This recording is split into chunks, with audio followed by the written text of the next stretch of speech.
Cool, man. You ready to go? Yeah, sure. Thanks for coming up here.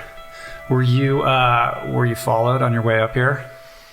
Not to my knowledge. You were? Are you sure? I guess if I was being followed, I wouldn't. I probably wouldn't know about it. Well, yeah. it's like you say that in jest, but I was reading an article. I don't know which one it was, but you were doing an interview at like a New York hotel, and I'm sure this wasn't recent. It was probably right around Sundance, I would imagine. But according to the reporter, it looked like you were a little bit concerned that certain people were kind of keeping an eye on you. It might have been when I was in London, maybe, where they had some extra security around me. But I guess I feel relatively safe. Yeah. Has it been? Is that something that you think about, or you feel pretty okay with everything? I think I felt about it a lot more when Gregory had first arrived to Los Angeles in that period between understanding the information that he had and the evidence that he had, and our going to the New York Times with the story, which for me and for Gregory and my team really felt, aside from the need to do that, but that it would also make it a lot more public, and also in many ways make Gregory safe, right? By bringing that information forward. So that 7-month period, I felt a lot of stress, but recently, and since the release of the film, I feel like that the story's public, so I don't know what would be gained, right, to come after myself. Ultimately, I'm a filmmaker, and worked in a journalistic capacity to bring the story forward with Gregory. But I personally am not the person who did this. It would be in the crosshairs, yeah, of course. Well, let's unpack it. The movie is extraordinary. You did an unbelievable job. I was deeply impacted by it, and it's really quite something. Like, it is quite a piece of work. Like, you should be very proud. I'm sure you are. And it's an exciting time for you. I would not be surprised if you got an Academy Award nomination for this movie. In fact, I would expect that to occur. So congratulations. It's very cool. And it's a really powerful story. So before we kind of launch into it, maybe we can create a little context for it. It's really birthed out of your passion for cycling, which has been, a huge part of your life for a long time. Living here in Malibu, you're a fixture in the Malibu cycling scene, and we have lots of mutual friends. And it's funny, right before the podcast, you said you've been to my house before. I wasn't here, but you were riding with some mutual friends of ours, and that's funny. That's like, that's what it's like to ride a bike around here. So tell me a little bit about your history with cycling. Thanks a lot for the warm accolades, and for me and the film, it's just important for me that people see the movie, because I think the story in the film is something that people need to see to understand the geopolitics of what's going on in our country and in Russia, and far beyond the boundaries of sport. What the film essentially shines a flashlight into, which is what Russia is willing to do to win, and that transcends sport. It goes into winning at all costs, and essentially without a moral compass, and what those stakes are involved in what you're willing to do to win. So so that I am hoping that any accolades that get presented to the film, while will be exciting for me, the bigger thing for me is that it will make people see the film and hopefully open up a much deeper and broader conversation in this country and internationally on the subject matter that's in the film. And really, the bottom line is Russia's meddling not just in sports, but in geopolitics. As far as my cycling background, yeah, I mean, I kind of started when I was 13 years old. I grew up racing in Colorado, and it just has been in my DNA. And I got into cycling really because I'm 5'8". I'm a skinny guy, and the reality was I wasn't going to be a football player or a baseball player or a basketball player. And when I briefly tried those sports, I quickly found myself ill-equipped to compete. And cycling is really such an individual sport and a very mental sport as far as the kind of pain threshold that you put yourself through. And so I think cycling for me has really been my therapy through life. It's just been something that is I've always went back to and grounded me. And it's really my passion for cycling that started me on this journey that became Icarus, and that ultimately became this film. And so you end up racing in college, right? At Boulder, or and then at some point you have like a big kind of career-ending crash.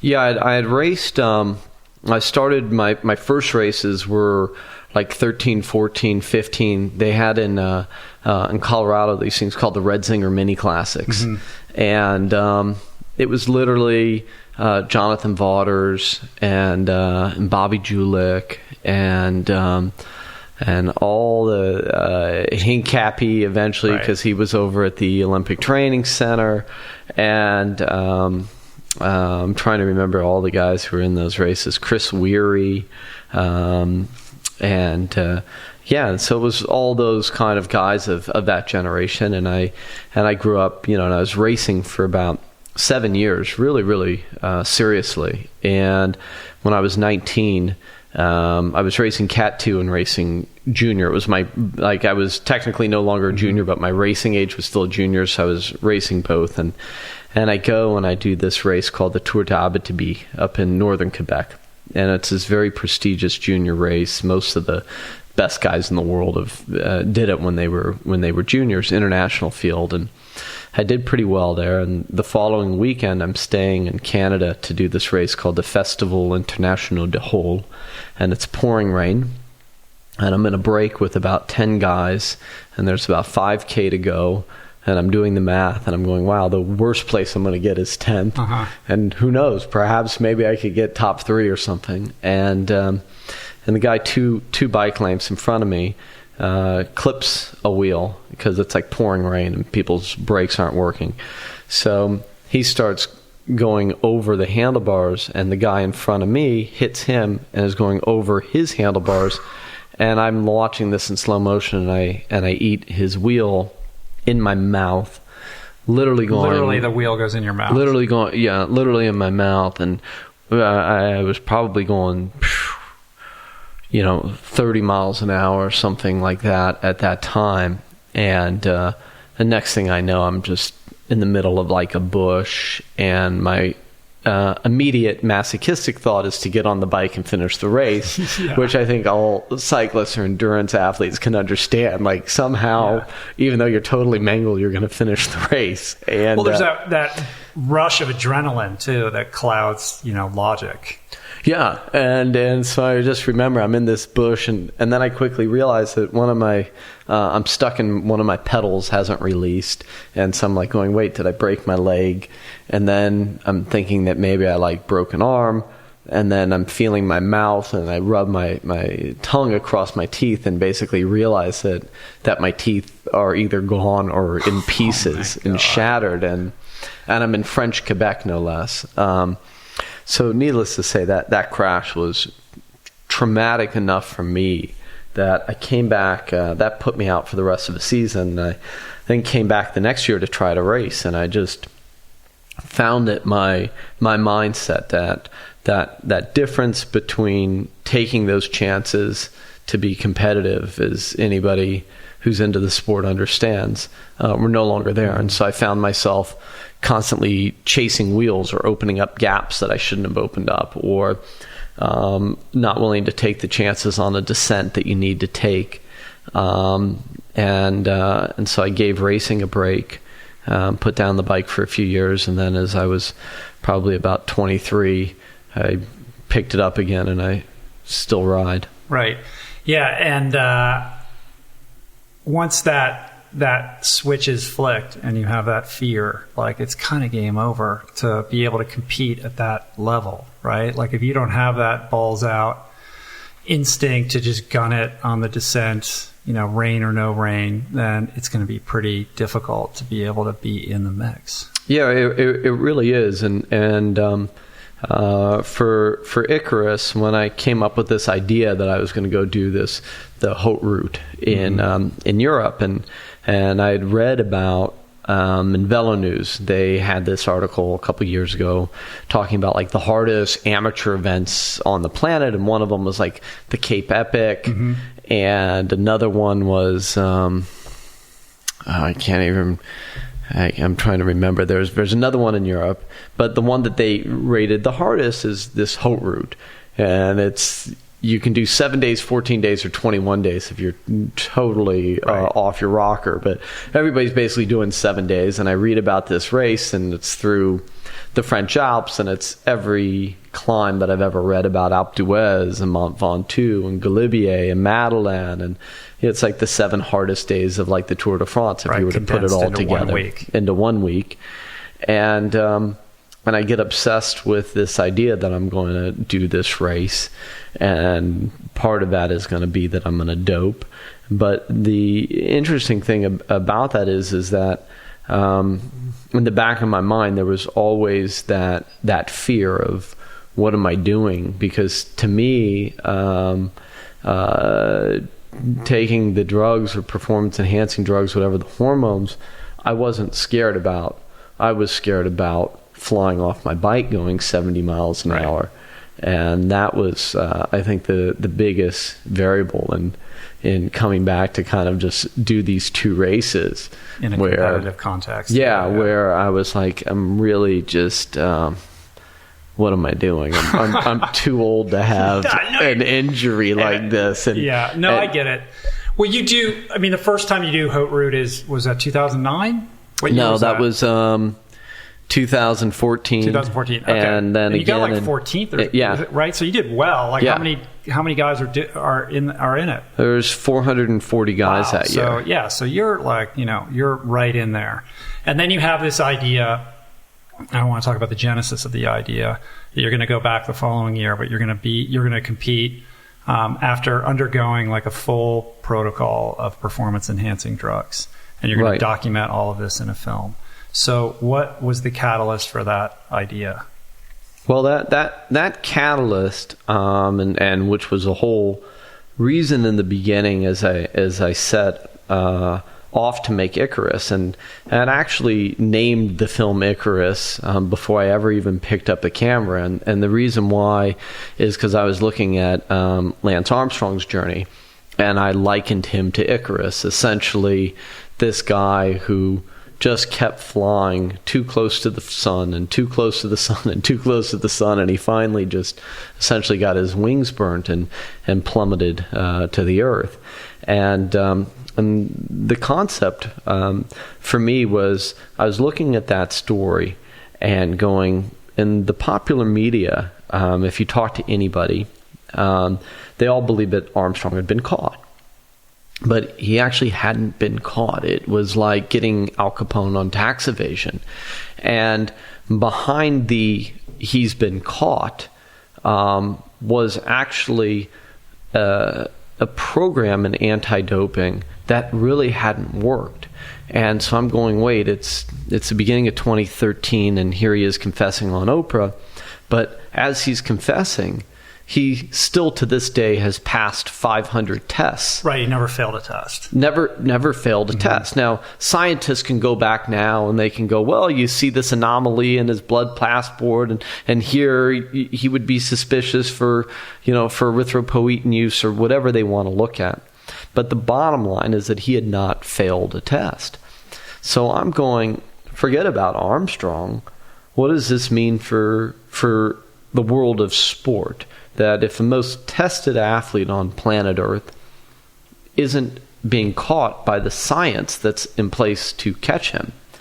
And ultimately, as a society, we're mad at Armstrong, but in flipping, that on its head, should we be mad at the system that clearly is ineffective and leaves the athlete with the choice to make, rather than being so upset at the individual athlete for making that choice when ultimately the athlete wants to win and what is involved in winning? So I was exploring that, and I saw, as I started, long before I picked up a camera, I started talking to all these scientists, and one after the other would tell me that essentially you can get around the testing. Essentially, you can still get around the testing regardless of Armstrong's confession. And that it was essentially this constant cat and mouse game. And many of these guys that I was encountering and speaking to said to me, yeah, we could help get you around it, but we don't want to be involved in it. But it was based on this kind of hypothesis that I had that set me out on this journey, because I thought it would be really interesting, because we, had never seen on camera, and I think it came from both a personal curiosity, but also in looking at in a journalistic fashion of how to kind of tell this bigger story, that everybody's curious about what these drugs do or don't do. Anybody who's an athlete or an armchair quarterback, it's always a topic of conversation. And I was very curious, A, to see what the drugs did, and B, to explore whether or not this system worked. And if it didn't work, and assuming that it didn't work, essentially presenting to society or anybody who's going to watch this film the larger question of, hey, what do we want to do about this? What can be done about this? Should we care? Should we not care? And that was kind of the blueprint that I had set out and initially going to make Icarus. Right. So the inquiry from the outset is bifurcated. On the one hand, it's like, what's it like to do all these drugs? And what's going to happen if I do it and go compete? Like, how will I feel? How is that going to impact my performance? Like, let's document it and show the world what this is really all about. And the second prong being, all right, we know that the system's broken. Lance Armstrong got through. We know many other athletes have. But how broken is it? And how easy would it be, or difficult would it be, for somebody like you to undergo the protocol that some of these other people have done and try to game it and get by, right? So the idea was that you wanted to have your blood tested and see if you too could be somebody who could pass these tests. Correct. Right. So then it becomes like, is it so broken that this is easy, or do you have to be somebody like Armstrong who has a tremendous amount of resources at his fingertips in order to do it? Well, I think when I quickly started to discover was that there are so many variables.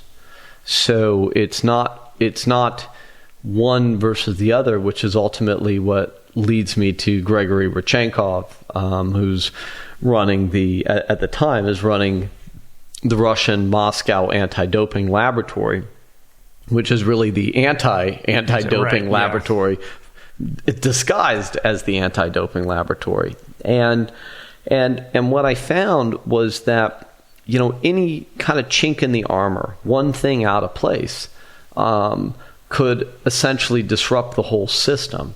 So that, if you look at it from like the Armstrong perspective of it, well, that game was always about how do you essentially keep one step ahead of the science and going, okay, we know that the test that they're using for HGH essentially can only detect HGH within about a 12-hour period. So we know if I take HGH at this time in the day, and I can, and even if they show up for a test, I can, I'm going to be okay as long as I have this time frame. We know that if I take this much of erythropoietin, but I set these different values and take this amount, that I'm not going to test positive. And so, the Armstrong of it was always trying to stay one step ahead of the science.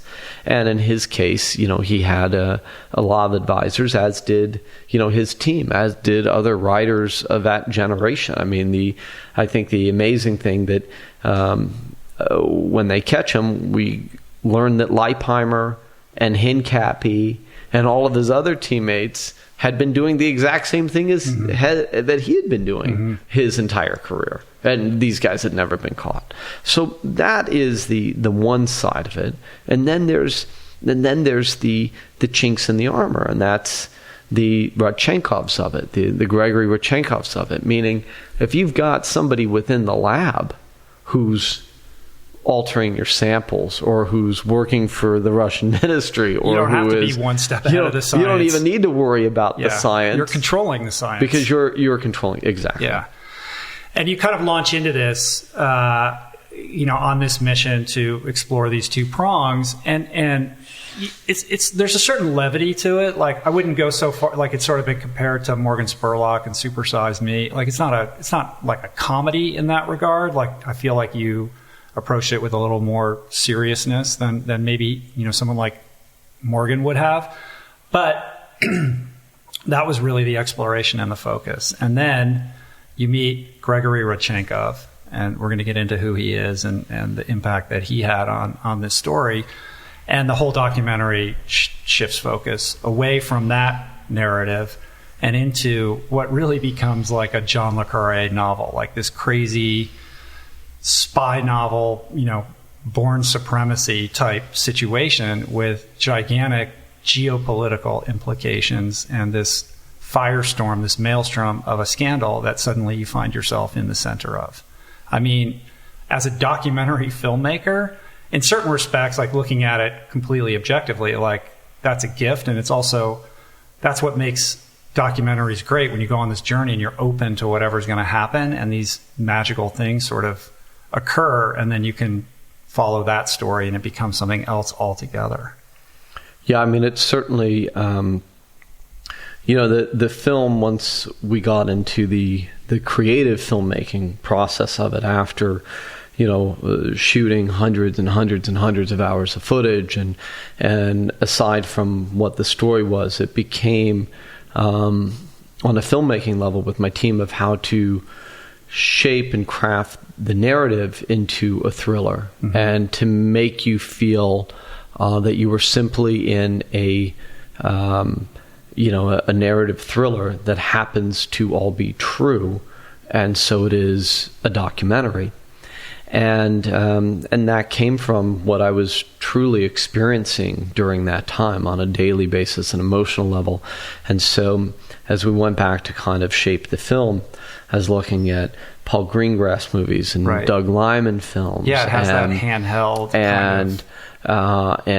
and Errol Morris on the documentary side, and Laura Poitras with Citizen4, and Man on Wire, and so thinking about how to kind of like blend these worlds of this true story, which is a documentary, and the thriller aspect of what was really going on in my life and in Gregory's life, and the stakes that were involved, but to craft kind of the narrative to bring you into that story and keep you engaged. And that was a very long process with my team, from the music and the sound and the editing and how we put that together to have that, hopefully, that emotional effect.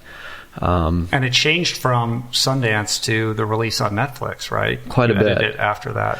Quite a bit. We had the film was acquired at Sundance, and Netflix came to the table, and for me, the Netflix of it was the best option for people to see the film, because we're in a kind of an era where it doesn't matter what your documentary might be. People are conditioned now that they're going to see documentary essentially on Netflix, or they're going to go see it on HBO, etc.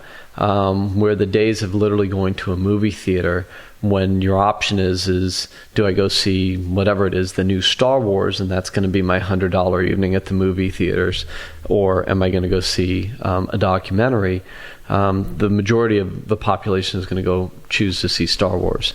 And so with that in mind, the Netflix of it, to go into 190 countries at the push of a button and have your film translated into every language that Netflix their platform is operating in, to me was a no-brainer, because ultimately I wanted to see to it that the film was seen. So they acquired it at Sundance, and creatively we had raced to get ready to Sundance. When they let you know that your movie is into Sundance, you basically have like 7 weeks. You don't sleep. Yeah, and so we hadn't slept for the months and months leading up to Sundance to submit a cut to them. How many hours of footage did you shoot total? Oh, it was hundreds. And but then bringing in the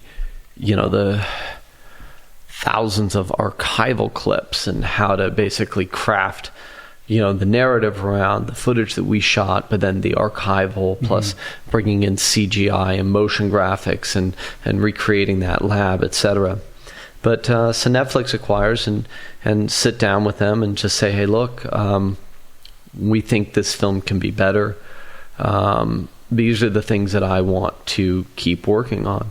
And Netflix said, okay, sounds good to us. And so we kept working for 4 months after Sundance. It was like Sundance, it was like the editing had never stopped. We just went, we were sleepless up until Sundance. Sundance happens, that's 2 weeks. Sundance ends, and the very next week we're just back at it like it never happened. But that 4 months, allowed two things. One, allowed for me and my team to have an audience already have seen the film. And as you see it over and over again, you become more and more critical as a filmmaker of going, wait, that can be better, that can be better, we can do this, we can do that. And two, and you're able to then go back and work already knowing what is really working and where you feel like the movie can be better refined. And so that was an amazing opportunity that a lot of filmmakers don't have, to come out of Sundance and then continue to be able to work on their film. And Netflix was incredibly supportive, been an amazing company to work with. Yeah, it's the best portal for you to be on by far. I mean, the number of eyeballs that you can reach there versus any other platform, it's not even comparable. Yeah, they're amazing. So all right, so you're launching into this adventure, and you have this idea, but you're going to have to find the guy who's going to walk you through how you're going to do this performance enhancing protocol, right? Like who do you call, and what leads you to this guy, Gregory? Well, we don't get into a lot of the detail in the film. We dangle the carrot without getting into the real backstory, because you only have so much time in a feature. But essentially, as I started out, before I even picked up a camera in this thing, and I'm talking to scientists, I get put into touch with Don Catlin. And I went after Don Catlin. I actually sought him out because I knew that he was essentially the foremost scientist in U.S. history and in the development of the anti-doping system. Right, he ran the first lab. The first lab, the UCLA lab, and he did the first ever testing for the '84 Olympics in Los Angeles. He went on to do the testing for the Atlanta Olympics. He went on to do the testing for the Salt Lake City Olympics.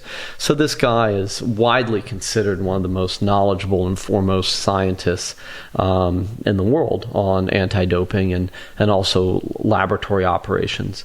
So in the early days of coming up with kind of the thesis for the film, I reached out to Don Catlin, and we started having lunches, and he's in Los Angeles, and talking by phone, and I told him essentially what I wanted to do, which was, hey Don, do you believe that the anti-doping system in sports works? And he said no. I said, do you think, what are the probabilities of it ever really working? And he basically said, well, I think it's very difficult, and he went on and listed a million different reasons. And at the time, Richard Pound, the head of WADA, had actually just released a report, and this report, which Dick Pound authored, also got into huge detail as to all the different fallacies of the anti-doping system and what it was facing in its reality to succeed on a global level. And so Don... Didn't you also, sorry to interject, but didn't you also ask Don, like, how many athletes do you think at this highest level are doping? Yes. And so I'd ask Don, you know, what percentage of the athletes do you think are doping? And he said, all of them. And I said, well, why do you believe that, Don? He goes, well, prove it to me otherwise. And I said, well, how can I prove it to you, Don? He goes, well, you can't.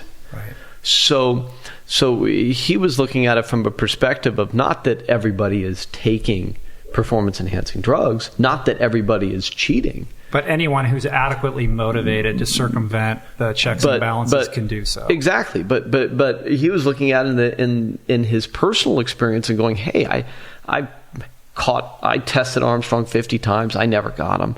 I ran the lab and I saw, you know. So he was looking at it on a personal perspective going, hey, every time I thought somebody was clean, then something would come down the line that they weren't clean, and so I can't prove to you that they are clean unless essentially you're going to put an athlete into like a biodome system and have them under 24/7 surveillance where you know you're monitoring them every 8 to 12 hours. So Don was very candid in his beliefs. And is he still professionally involved in? Well, no, he's retired. He's retired, and I think his willingness to speak to me also had to do with the fact that he was retired. Meaning, while he was still in the system on a day-to-day basis, it's very hard to kind of speak about the problems within the system, while at the same time that's your livelihood and that's your job, which I think is also part of the yin and yang and the two-sided nature of this issue or problem, is that a lot of people involved in it that even understand it are not going to go and speak against it because it's their livelihood. So should we wait a second? We could wait. It's all right. This is life. So Don originally says to me that he'll help me essentially design a protocol and advise me on how to essentially get around the system. Right. And in so doing... And why do you think he was willing to help you? Just curious? I think in the beginning, and that changed, I think he was interested to show firsthand the fallacies in the system that he himself couldn't expose. But as a retired scientist, as somebody who had kind of spent his life's work trying to do something about it, I think he was interested in exposing also. Right, if you could shine a spotlight on this, then the narrative shifts from, oh, there's a few outliers like Armstrong who can get around this, to, no, there's a wide gaping hole here that anybody can walk through. Exactly. And when I was approaching the film, I was approaching it that Armstrong was the haystack and not, I'm sorry, that Armstrong was, not the needle in the haystack, that he was the haystack. He just happened to be the best of his generation, but ultimately doing the same thing that most of the athletes of his generation were doing as well. So I was interested in exploring that story, but on a global sport level, and Catlin thought that was an interesting idea. But along that came all these variables, which is, first of all, well, how are you going to get your samples into a WADA accredited lab? And that's easier said than done, because technically it doesn't matter if you're a professional athlete or an amateur athlete, you can't just get your samples into a WADA lab, because if you can get a WADA lab to test your samples, well, then anybody can essentially figure out how they can game the system if they're sending in their samples every day and going, okay, am I positive now? Am I positive now? Do I test positive now? Do I test positive now? They don't want that happening. Yeah. And so there was a huge variable there of how you're going to get your samples into a lab.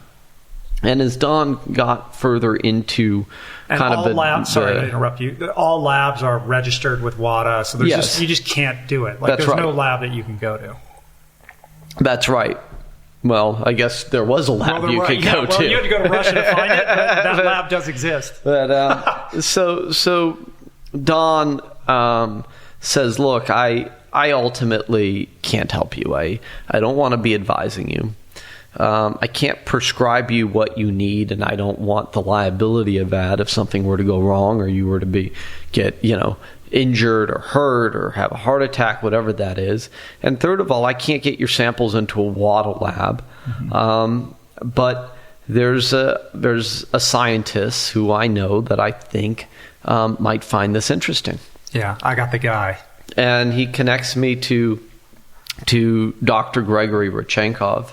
And Gregory at the time is running Russia's anti-doping laboratory. And this is now right about the time of Sochi, and we don't get into the film. So this is March of 2014. Basically, he was just finishing, or it was like he was actually at Sochi as we first started corresponding. And I approached him and I just said, hey, I'm a documentary filmmaker. I'm interested in discussing with you the fallacies in the anti-doping system. Don Catlin referred me to you. Would you be willing to kind of talk to me? And I didn't tell him what I wanted to do at the time. It wasn't like, hey, this is what I'm going to do. Will you help me dope and evade detection? But we go back and forth on an email exchange. And he invites me, after a couple months of corresponding, and we'd actually spoke on the phone a few times, he invites me to go meet him in Oregon, and this is July of 2014. He's lecturing at this symposium in Oregon. And I make this decision that I'm not going to go up there with a film crew. I'm not going to spook him.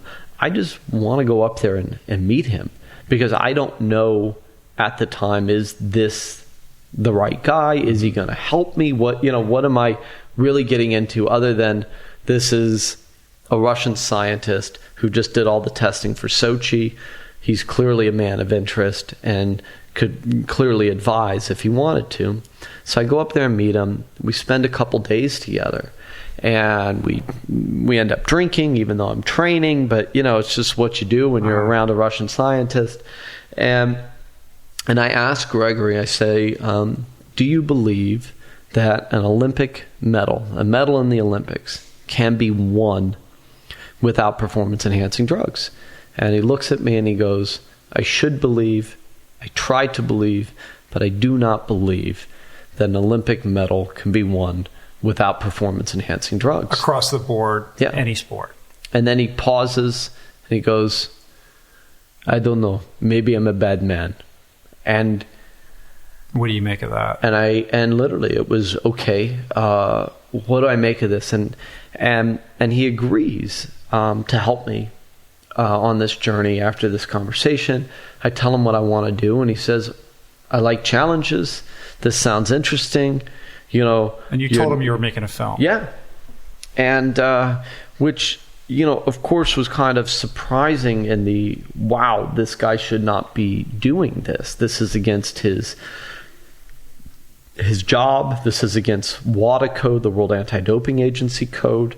And you shouldn't be doing this. Yeah, unlike Catlin, he's gainfully employed. He's still employed by this. He's not retired. Exactly. And unlike Catlin, you're still in the system. This is still your job. But he agrees to help me because we kind of formed this trust, this relationship. And I say, and at the time I even said, hey, look, anything we film, when the movie's done, I'll show it to you. And we just kind of just hit it off. And so he agrees to help me. And about 6 months later, this is July 2014, I then start speaking to him, and this is where the film picks up, and this is the first time we see him in the film on Skype. And it's the first Skype conversation I've ever had with him as well. And there he is, and I'm ready to start doping. And literally, as I'm getting ready to start doping, this German television special, kind of like a 60 Minutes, comes out. And this German reporter who had been investigating Gregory in the lab comes out with this scathing TV program alleging that Russia has a state-sponsored doping program and that Gregory Rodchenkov is essentially one of the very, very key figures in this program. And so this news piece comes out right as I'm literally starting my doping program. And so Gregory is under investigation the entire year that he's advising me how to dope. So he's under investigation while at the same time he's coming to Los Angeles and helping me smuggle my urine back to Moscow. Yeah. I'm in myriads of Skype calls with him where he's advising me on my protocol. And what happens is over this year, we truly, truly form a friendship. And as this investigation is going on, I'm quietly behind the scenes, which I don't get into in the detail of the film, but I'm going and interviewing all these guys that are investigating Gregory and asking them. None of them realize that I know Gregory. None of them realize that I'm doping, but I'm just asking them as a documentary filmmaker. So if these allegations against Russia prove to be true, what does this mean? Mm-hmm. Do you think, that this happened? What do you think is Gregory's involvement in this? So I'm coming at them as a documentary. Mm-hmm. But what I'm doing is and my team is that we are essentially planting kind of all the seeds should the other part of this story turn into something a lot larger. Oh, I see. So you're already aware that this pivot might be at play. Myself and my producing partner Dan Kogan with Impact Partners and my editorial team and everything, we didn't know how big it was going to be, but clearly as I come out of Oregon and then I'm doping, and this investigation is going on. I mean, I was very mindful of the fact that there was an investigation going on, but from a narrative focus in the film, I couldn't rely on that. I had set out with a hypothesis that the anti-doping system has lots of problems. I'm going to show firsthand, what it is to dope, how to evade detection, how much better I get. And I have this Russian scientist doing this, and he shouldn't be doing that to begin with. And that, to me, would make a decent or a compelling documentary in and of itself. I mean, that worked for Morgan Spurlock and Super Size Me. And in and of itself, I thought that was going to be compelling. But I also knew that there was another story unfolding, and there was an investigation going, and that Gregory was being focused on. And so when you watch that film, every time we see those Skypes, I'm always then talking about the investigation. What do you think will happen? And then, we cut to somebody maybe commenting on it.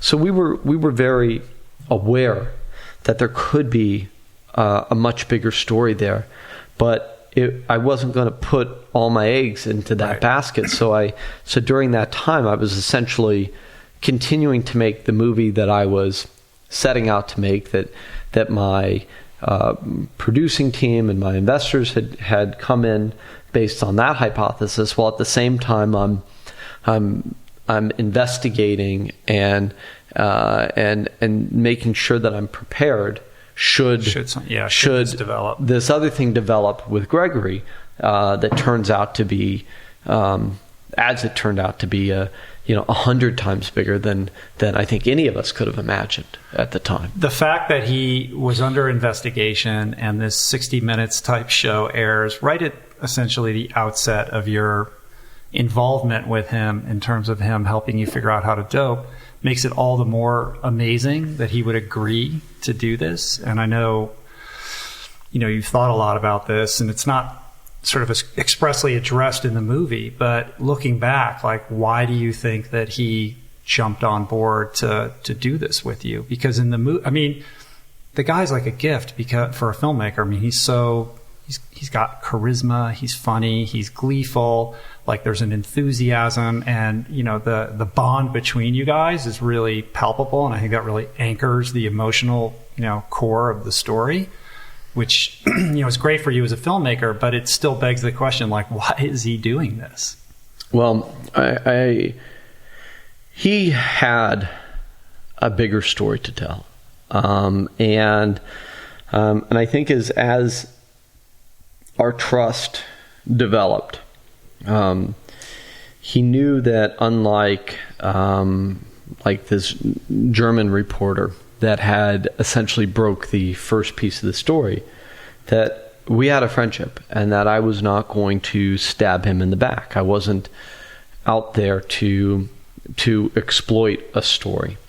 And he had went through a lot of kind of moral conundrums.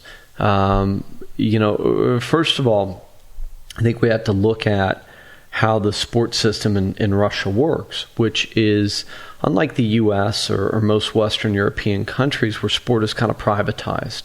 Or let's say you're playing on the basketball team. Well, here you're playing for the Los Angeles Lakers and you're being paid a salary for the Lakers. In Russia, you're playing for the ministry. You're playing for the Russian government, and the Russian government is writing your check.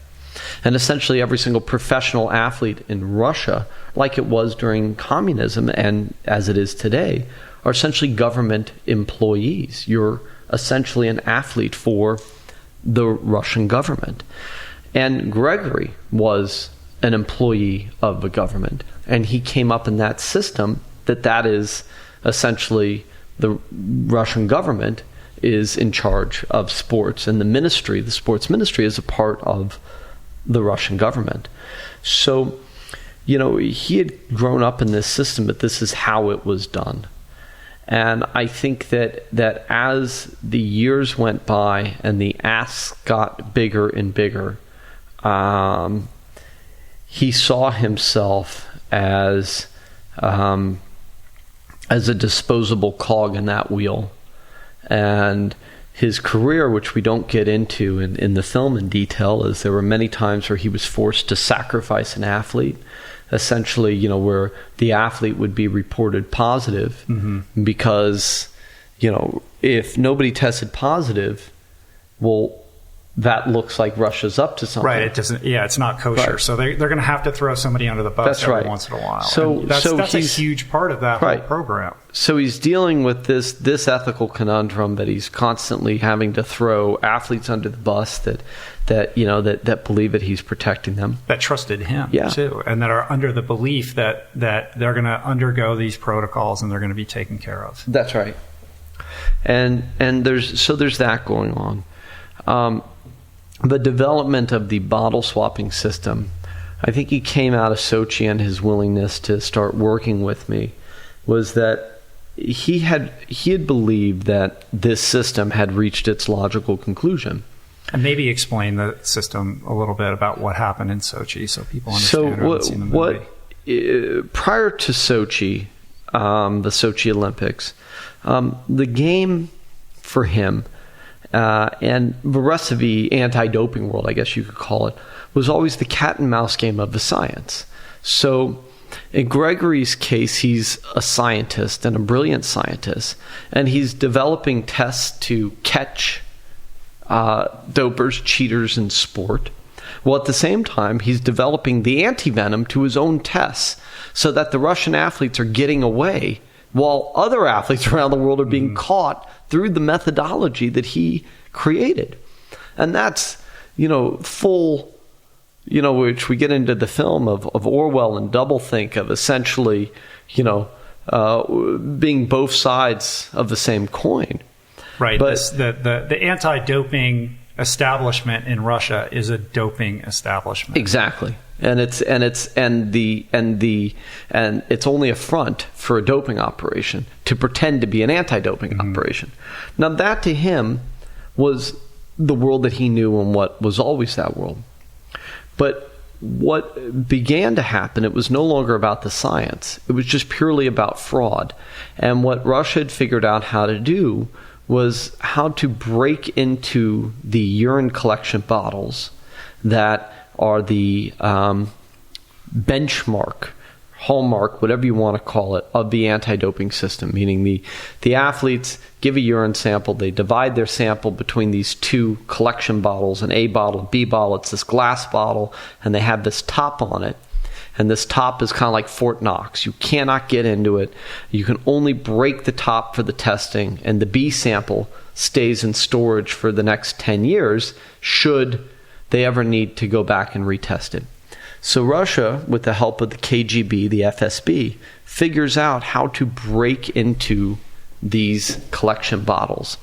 And in so doing, they are able to defraud the entire anti-doping system, because now they don't need to worry about gaming the science. They don't need to worry about, hey, did this runner, stop taking X drug 7 days before competition, and what amount that they were going to take, and how to mask the steroids within that athlete.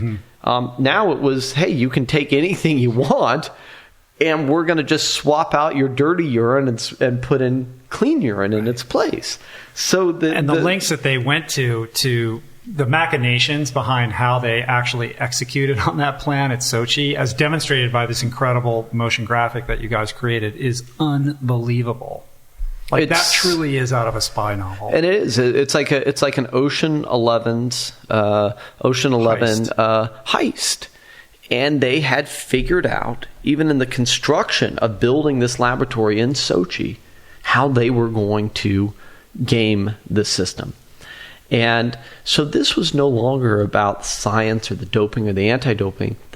Now his career was essentially, as he said, he was their doggy bag. He was the guy that was out there to pick up the poop and and clean up the mess. But it wasn't about him really being the scientist anymore. And he viewed that this system had reached its logical conclusion, that you couldn't continue in such a brazen manner, and that it had just gotten out of control. And the bigger thing about that is out of the Sochi Olympics, as Russia wins 33 medals, the highest medal count, and they win 13 gold, the most gold of any country, national pride soars, Putin's approval rating soars, and he 2 weeks later goes into Ukraine. And fueled by those approval ratings, right. and brazen, in his right to do so, right, and goes in to try to, take back a part of Ukraine, and Gregory felt personally responsible for this. He felt that his success in Sochi, to which he had been awarded the Medal of Friendship by Vladimir Putin. That's the highest honor that you can get, and he literally got a Medal of Friendship from Vladimir Putin, congratulating him on his success at Sochi, meaning if there's ever any doubt, despite the Russian denials to this day, that they knew nothing about this, here Gregory is awarded the Medal of Friendship. Putin later says that he doesn't even know who the guy is, doesn't know his name. Of course, that's not true. Of course. I mean, I think there's a couple sort of observations on that. I mean, the first is, I think it's important for people to understand that, like Gregory, he'd been violating what we would perceive as a moral, ethical, code all along. But his sort of dividing line, or his line in the sand, was just a little bit further down, right? Like he was okay. Like he grew up as an elite track and field athlete. His mother was injecting him with steroids when he was 15. Like this is his reality, right? And this is the reality of sport in Russia. There was no dilemma for him until it reached that point where the fraud became so pervasive, and he actually wasn't performing work as a scientist anymore, and more as like an errand boy of like 3-card Monte, almost, to just hide these samples and stay one step ahead of WADA and the IOC.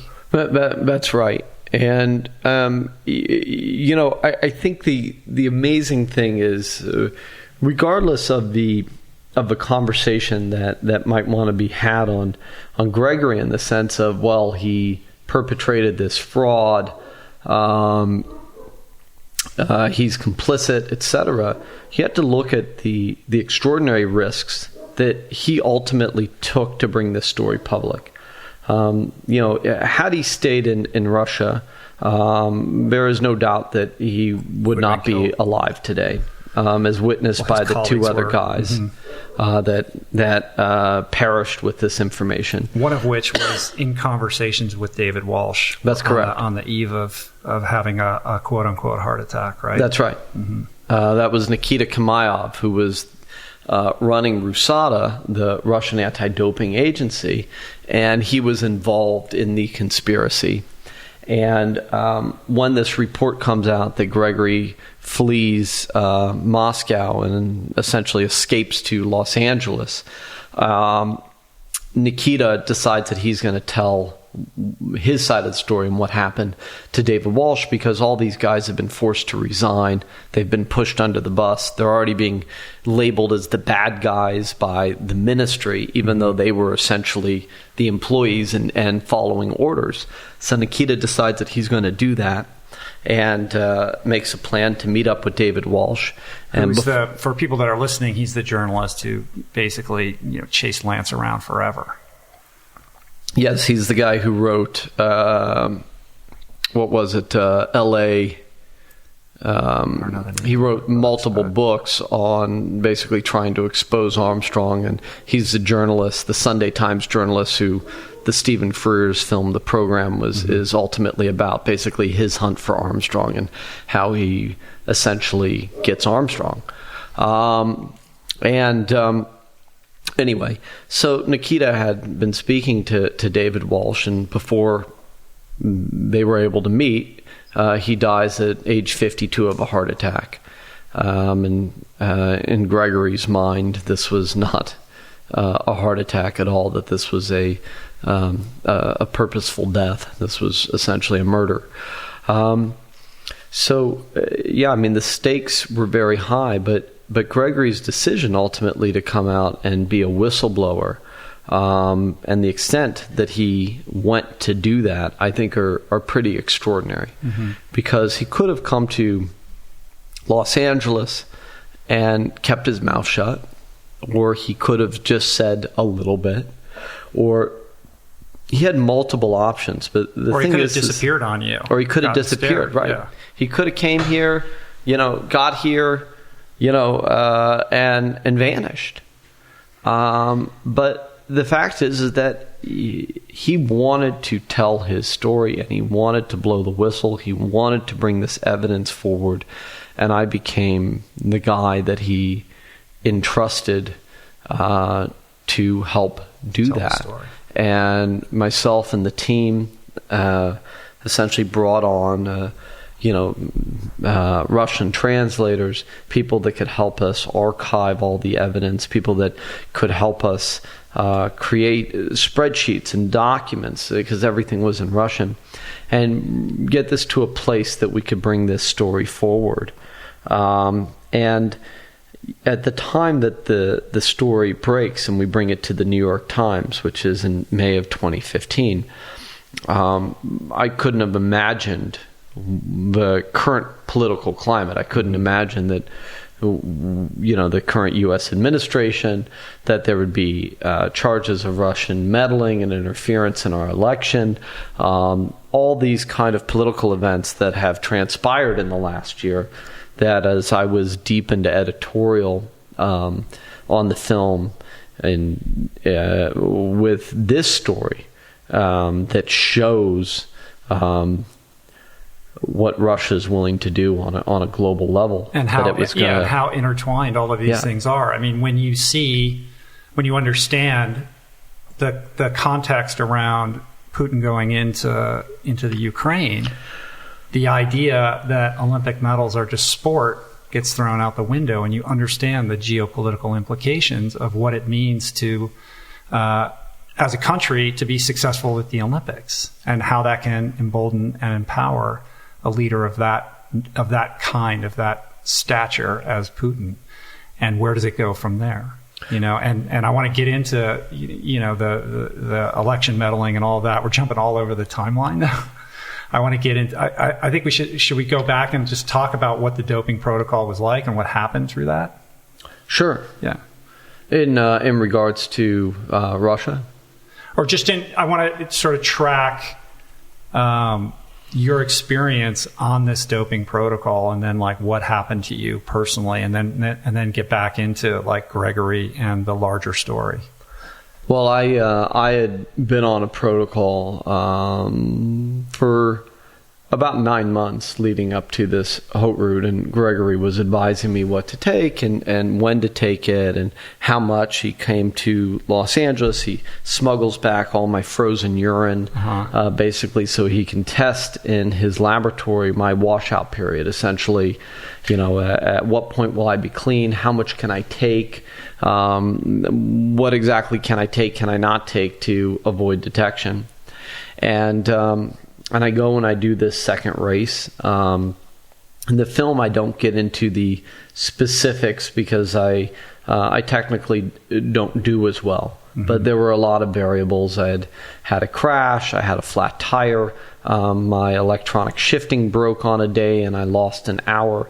But I truly was recovering, which was pretty amazing in regards to all these hormones that I was taking that on a performance enhancing level, this stuff works. I mean, I was recovering. I wasn't faster. I wasn't, a different athlete, but I was able to go out and put in an extraordinary effort and beat myself, to a pulp. But the next day, I was recovering a lot better than I had without the PEDs. And so and it was basically EPO, HGH, and testosterone? Yeah, EPO, HGH, testosterone, HCG to supplement the testosterone. I'm going to go off of that.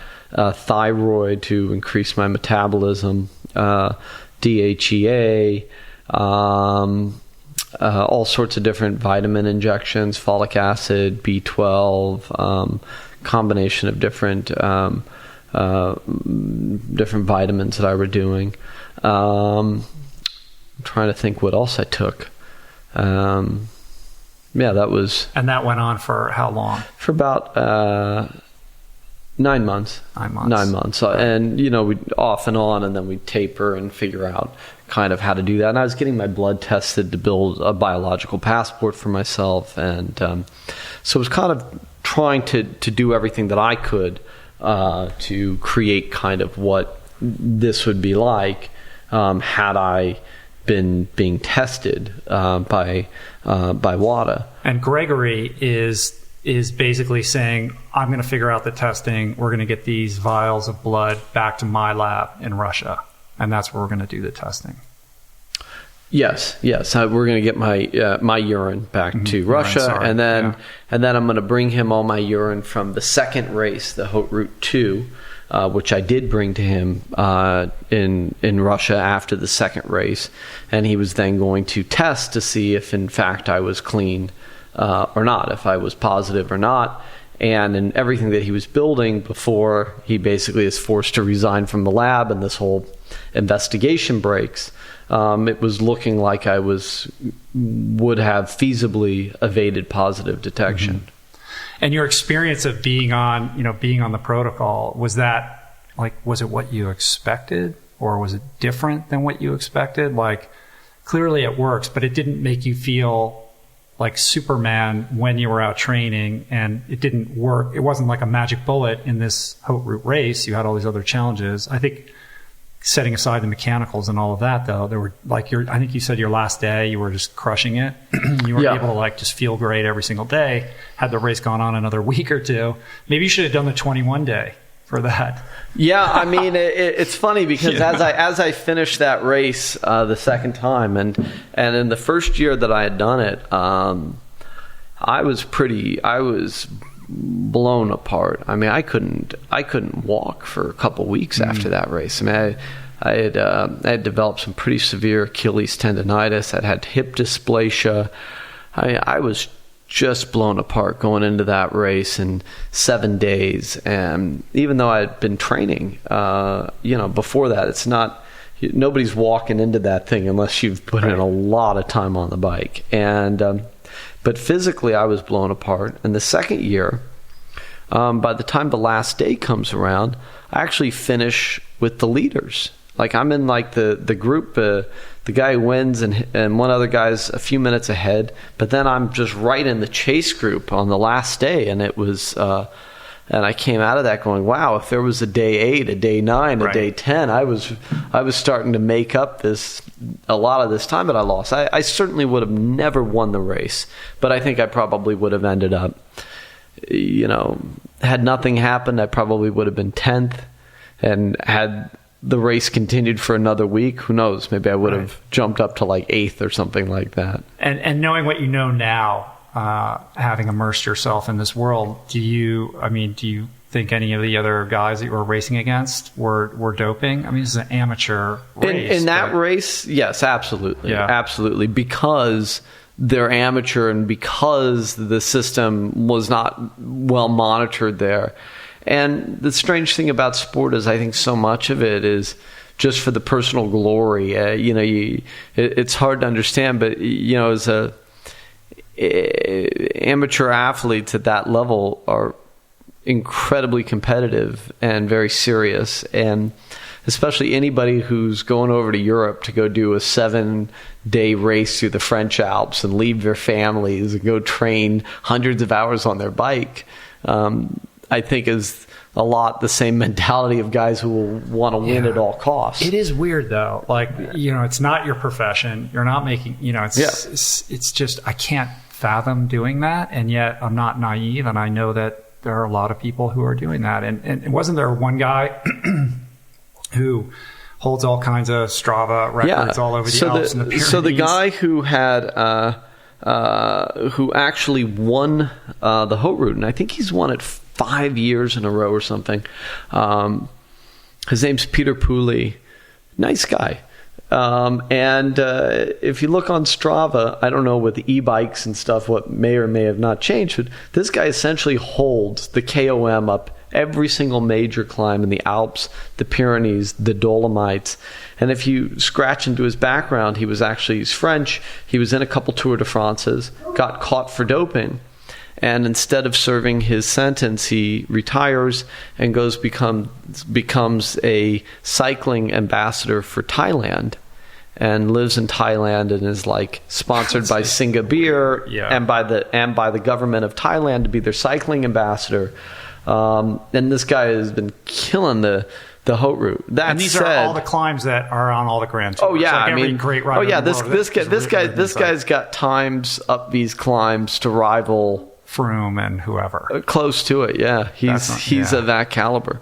But I mean, what a gifted athlete. I think he won again this year. I mean, and that's the thing that I think a lot of people forget in this argument is I don't know whether or not Peter Pooley was or was not taking substances, even though, if I look at his past, you could certainly make an argument that he was or is.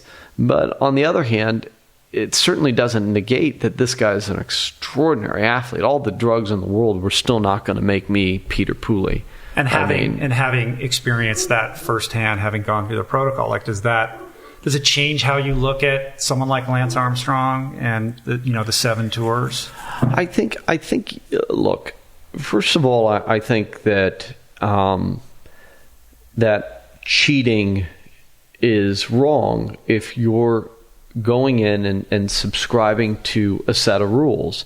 So these rules are put in place because it's trying to create a level playing field, at least in the regards of, hey, you're not going to take something that I'm not going to take that can give you an edge over me if all things are considered equal. And and that is kind of the ongoing battle of clean sport, where on an ethical or moral level, I very much support clean sport. I think that if you're going into to race in the Tour de France, I'd like to believe that everybody is clean, and may the best man win, or the best genetic mutant win. And then the flip side of that is you have the constant game of science and human evolution and medical evolution and technology, which is never going to change. There's always going to be another substance out there. There's always going to be another experiment, and all you got to do is pick up any science journal every day, and there's been countless articles written about the athletes of the future, and it's the same kind of reality that we're facing, that my iPhone 7 is now obsolete because there's an iPhone 8. Things are going to get really weird pretty soon. We're on the cusp of all kinds of insane breakthroughs, and this gestalt of technology, is only speeding up. And so, when you look through the lens of, genetic engineering and being able to, select the expression of certain genes, where are we going to draw the line in terms of what's kosher and what's not, and what does it mean to be on an even playing field? Well, this conversation is going to continue. It's never going to stop, so long as there's hundreds of billions of dollars at stake in the world of professional sports. And I think the conversation is going to have to continually evolve, because it's the reality of it. I mean, right now, if you've got a couple $100,000 in the embryo stage, you can change the eye color of your kid. You can see to it that your child is going to be 6 feet instead of 5'8". You can so why not go in and change the sex of your baby, essentially. I mean, and why not create a child who's going to naturally produce more EPO in their system than the ordinary kid, or whose lungs are going to be more efficient at uptaking oxygen, or what have you? You can create this athlete. And is that okay? Is that not okay? And if you read in medical science journals, and all, that technology is either there right now, or it's on the cusp of being there. And so, we're heading into a whole other future that is really outside of kind of, I think, what the creators of the anti-doping system in sport and WADA could have ever predicted, because we're heading into a land of unknowns far beyond the pharmacology of it. We're going into, actually going in and being able to modify your genetic makeup, and that's going to present a whole other set of problems, conundrums, whatever you want to call it, as sport continues to evolve. It is weird that, understandably there's a rule, you cannot take testosterone exogenously. Like, that would be a violation of this protocol. But if you were to take some kind of Ayurvedic herb that stimulates your body's ability to naturally produce that, that's okay. Well, right. So, I mean, you're dealing in a world of gray areas, which was under the original film that I set out to make. I was going to explore these gray areas, these ideas of, okay, you can have if you've got $15,000, you can be sleeping in a hyperbaric chamber or tent, essentially, where your body is going to naturally create more erythropoietin, but you can't inject erythropoietin. And I could go on for hours about all these kind of gray areas. But ultimately, it's I think just human nature that we want to be the best at things. And if you're competitive in anything that you do, whether you're a real estate developer or the list goes on and on and on. You're a businessman, you're a software programmer, you're always trying to figure out how to be the best at that. And along with that in sports comes, trying to figure out how to have that extra advantage. And it's not always about taking drugs, it's all sorts of other variables that come into place. Yeah, and I think that it extends beyond, like if you presume the testing agencies are well-intentioned and that this system it's just inherently flawed because it can't keep up and technology is moving too fast, that's one thing. But you also have to kind of take a look at the interplay between WADA and USADA and the IOC and, the FBI and the DOJ. Like there's this cabal, this sort of relationship that exists between all of these that it's just not on the level, right? I'm always confused between USADA and WADA and the IOC and who has authority and who's in charge of this and how does all of this work and how do they communicate with each other. But it just seems like a gigantic clusterfuck. Well, that was as I got into this system and the exploring of this. That is what became not only clear, it was just being beaten over the head by it on a daily basis of all the conflicts of interest and all the, all these organizations are intertwined and the finances are intertwined. And, and it's increasingly complex because you realize at the end of the day, it is about the business. And the athlete, the individual athlete, isn't necessarily the person who's going to be protected. It's really about what is in the best interest of the Olympic organization. And despite, let's say, what they're putting forward as a public message of integrity and fair play and clean sport and following the rules and unity and all this stuff, at the end of the day, it's about business. Yeah. It's about what city's going to bid on the Olympics, the billions of dollars that go into it. And they're not looking out for the individual interest of the athlete. They're looking out for their business model. And their business model, punishing Russia, doesn't work. And their business model, catching athletes, doesn't work. And their business model, truly fighting for clean sport, doesn't work. Those are all counterproductive to the business model of the actual Olympics. Right. So the IOC is, arguably their mission statement is promoting, these ideals of the Olympics and fair sport, et cetera. But it is a gigantic business. And, this gets played out in the film and we're jumping ahead a little bit, but there's that thing that occurs and it's not really completely fleshed out in the movie, but in the wake of all of this evidence that you're on the receiving end of from Gregory and turning it over to WADA and having them investigate, it becomes clear that I think there's 1,000 athletes at Sochi that were complicit and arguably positive. And 1,000 athletes on not Sochi, but 1,000 Russian athletes across right. all sport, across all the sport. Yeah. And then so what is going to be the punishment for that? And they're Russia's facing not being able to participate in Rio, right? It was the Rio games, and now the question is the Winter Games in Pyeongchang right. in South Korea. But there was a moment where it looks like Russia's out. And then suddenly, a couple months later, Russia's back in. So what's going on in the back channel there that decision gets made the way that it gets made? Well, we're seeing this go on. And Gregory wrote an op-ed to the New York Times. We were able, through his lawyers, that he was able to submit an op-ed to the New York Times because nobody's heard from him since he's brought into protective custody in July of last year.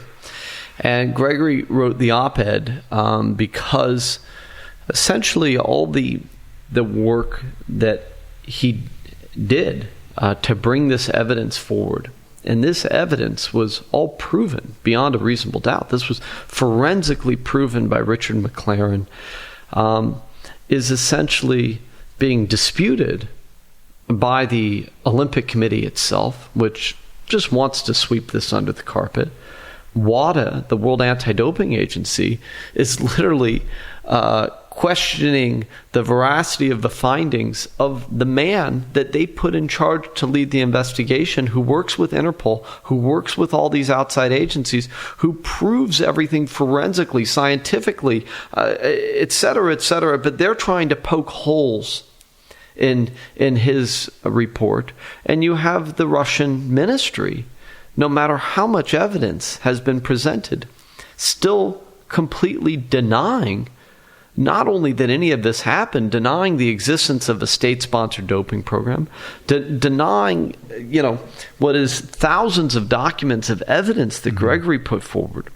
And you're seeing that on all sides of the equation, from the World Anti-Doping Agency to the Olympics and of course Russia, that there is really no resolve to take accountability for this spectacular fraud that happened, that cheated every single clean athlete who went into those Olympic Games over the last 40 years under the belief that the rules were being upheld, under the belief that they were playing on a level playing field. And you're seeing that the actual organizations that are in charge of enforcing the rules really are going to do nothing that is actually in the best interest of the clean athletes and only protect their own business interests. And so it's been pretty... It's very disheartening. Disheartening, because what it is doing is it's setting a message. It's sending a message to every athlete who grows up believing in the Olympic ideal. That, as a kid, I know that I had this, or anybody who was really serious about sport, you grow up and believing in this Olympic dream, that you're going to somehow go to the Olympics and you're competing under peace and harmony. And it doesn't matter whether you're Russian or American or from India or from China, the world is coming together to compete. And it's all in the spirit of sport. And then what I've come to realize, and what the film shows, is what George Orwell clearly said, is that sport is war without the weapons. And these Olympic Games or World Cup soccer, etc., are essentially just a place for a country to go to war with each other and assert its geopolitical and power through sport. Right. And these athletes are, in essence, gladiators for their country. And in the case of Russia and this program that went for 40 years, in the case of the Sochi Olympics, Russia has been using its sport program to assert itself geopolitically and show dominance and power. So if you can go in and win the Olympics, you're actually showing that you're strong, that you're powerful, and those Olympic medals are almost in place of its nuclear warheads, or what it can do on a geopolitical level, and that is what countries are viewing the Olympic Games as. It's not about a country going in and competing peacefully and in harmony of sport. It's about hegemony. It's about going in, and you look at those Beijing Olympics in China. And Gregory has told me repeatedly that he got the idea to swap out the urine essentially from the Chinese at the Beijing Olympics. Now, these are allegations. I have no knowledge of this, but according to what Gregory told me, is that in China, the way that the system was set up is that the athletes who were reporting for the drug testing, the Chinese athletes, would go and report to essentially Chinese agents, and these agents would give these athletes clean urine. So when they went in to be tested, and they, and there's an inspector there watching them essentially pee, that these athletes had been given clean urine, and that's why none of the Chinese athletes tested positive. And if you look at the Beijing Olympics, China swept the Beijing Olympics. They won more medals than any other country. But you look at the geopolitics of that and what was on the line for China. It was China's coming out party to the world. It's 2008, and China is showing that not only can they pull off an Olympics, and those Olympic Games were incredible, what they did with the opening ceremonies and closing ceremonies. We've never seen anything like that in Olympics history. Not only can they pull off the Olympics, not only are they a global superpower, but they can win. And if they can win in sport and they can win in Olympics, what does this say about business? What does this say about war? What does this say about military strength, et cetera, et cetera? And you look at that, and then you draw the analogy to Sochi or all the other games. Of course, the 1936 games in Berlin was one of the pivotal moments in the rise of the Third Reich and of German nationalism and pride. And Hitler used those games to consolidate his power. And so we're seeing the replicating that in each one of these games, where a country is using these games to basically assert itself on a geopolitical level. Yeah, there's no political will for the truth to come out because the stakes are too high and the ramifications of that would be too disruptive. But when you see a situation like you've presented in the film where the evidence is so overpowering and clear-cut, and you have to butt up against a lack of that will, you can't help but walk away from that feeling a little bit hopeless about what the future may hold, because these organizations that we've specifically vested with the authority and the responsibility of policing this, if they're showing disinterest, or they're not going to actually act on it in the way that seems to be the morally appropriate response, then we're lost. And we're only talking about the Olympics. We're not even talking about tennis or the NBA or the NFL and the implications of unfair play on the professional level across the board.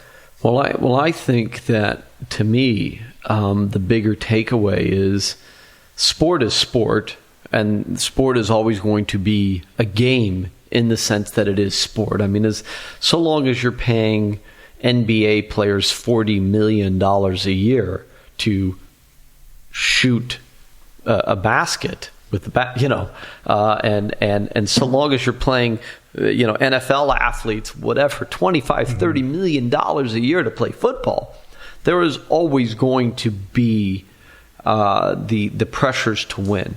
But to me, the bigger issue that we have to look at, and what I want people to take away from this film, is looking at are we, as a country, the United States, or other countries, willing to tolerate a foreign powers meddling in our process, in our democracy, in our political affairs?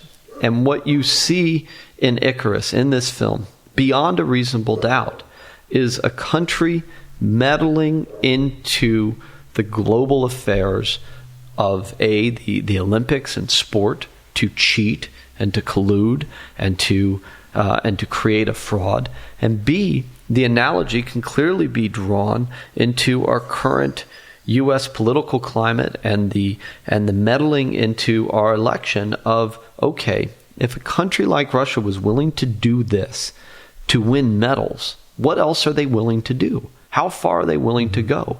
And what we're seeing is, no matter how much evidence is put forward, which we see in the film, where not only has this evidence been put forward, it's all been proven. And yet you still have the leaders of the Olympics and Putin and Russia and WADA literally standing in the face of this evidence, trying to deny that this actually happened. And we're seeing the same thing happen in the current U.S.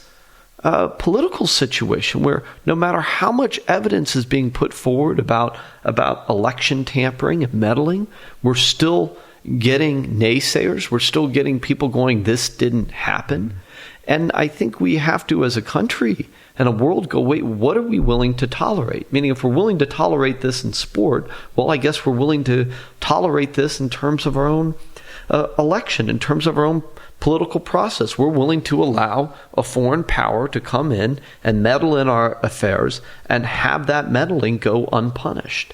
And that, to me, is kind of the takeaway of Icarus that is incredibly upsetting, where all of this evidence is presented, and you still have the president of Russia going, not only did this not happen, I don't even remember the guy's name who brought all this evidence forward. And not only do we know that this is not true, we just know it's an outright lie. And these are the takeaways for me from the film that are frightening. And they're still permitted to send athletes in the Olympics. That's now. right. You know what I mean? You framed the film kind of using, George Orwell in 1984 to kind of create an architecture around the themes, but permeating, beneath that in every frame of this movie is the question of the validity of truth in our culture, right? And that's something that's being called into question in a very present and dangerous way at the moment. Like, how valuable is truth? You present truth, and what is, what are the consequences of telling the truth? And what is our cultural response to being told the truth, and what is our responsibility to do with that truth? Well, that's exactly right. And what we see in the film is that it appears that the consequences for truth are high. And in the case of Gregory, which is deeply concerning to me on a personal level and on a bigger level, is he wrote that op-ed to the New York Times a week ago, which I encourage anyone listening to this podcast to read his New York Times op-ed stating about essentially the crisis of truth and what is and despite all the evidence that he's put forward, his concerns. And 2 days ago, Russia issues a warrant for his arrest, on top of seizing his assets in Russia, atop of his criminal charges awaiting him in Russia, taking the home of his daughter, taking the passports of his family, they're now in a battle to take his wife's apartment. And you're sitting there going, wait, so the man who came forward with the truth is going to be the man who is punished for telling the truth. And that's really, really frightening. And that's something that we have to be worried about as a planet, because of the consequences of telling the truth are your imprisonment, your punishment for trying to bring forward a story that needed to be told to the world. That's concerning. Yeah. I mean, on a really, really big level, and I'm really worried for him in that regard. That instead of being exalted for telling the truth, he is being demonized for telling the truth. And we're in a news cycle and a world cycle that is allowing this.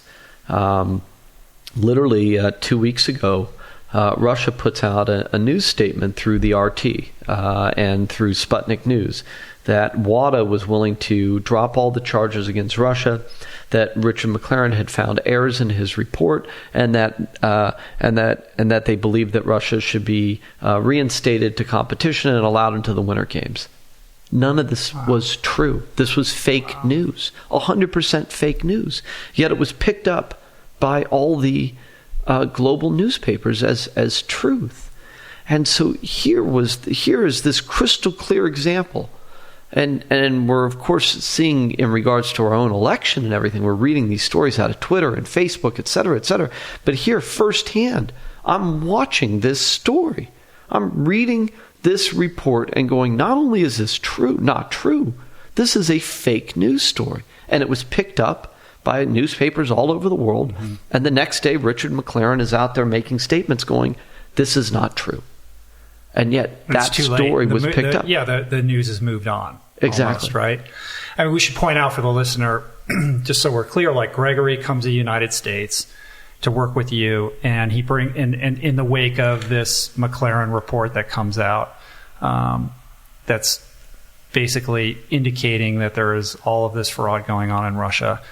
He brings with him all of these hard drives that you guys begin to, you hide them in safe places, and you start to get into all of this stuff and realize like this is all the evidence of what is happening, and through a kind of a drawn out process make this decision to turn these materials over to the New York Times, hence turning Gregory into sort of a Snowden-like figure that then, he's in danger, his life is at risk, and ultimately he ends up in protective custody, which is where he remains today. Do you and this New York Times article comes out, there's a lot of news around this, and a lot of discussion, and obviously blowback on Russia that they've survived, but it didn't look good for Putin for all of this to come out. When you look at the last election cycle, how do you think about the relationship between that scandal that you were at ground zero for and being involved in that New York Times story? Do you see a relationship between that and Putin deciding to roll up his sleeves and start meddling in our election process and our democratic process? Like, do you think there's any logic in saying, well, oh yeah, you're going to screw with me this way? Like, let me show you what I can do. Well, I don't know, because I'm not I'm not privy to the knowledge that the FBI or CIA or NSA has. In January of this year, they released their declassified report into the election meddling, and they listed 7 reasons as to why they believed our election was hacked. And reason 3 they listed was for what Putin or Russia viewed as the U.S. involvement in the doping scandal and the Panama Papers. And what was meant by that is that because Rodchenkov essentially had come to the United States on a visa, because the story was brought to the New York Times, which is an American paper, and because the Department of Justice and FBI launched an investigation, and because Rodchenkov was put into protective custody by American authorities, that Russia believed that the United States apparently was trying to embarrass Russia and was behind essentially the breaking of this scandal, which is not true. That's not what happened at all. But clearly, I think you can think within that mentality about government why you would perhaps believe that the United States might have been involved in that. But Gregory was certainly acting not only on his own volition, but on his own ethical and moral compass of just having a desire, insatiable desire, that he had to bring this story public, that it was so important that this story was known, and that the world knew that this had happened. But I think what we're seeing now, which is in the fallout of this election meddling, is that the film shows, without a question of a doubt, the extent to which Russia is willing to go, to conceal truth and to deny accountability, and B, of perpetrating a fraud to essentially advance their own geopolitical interests.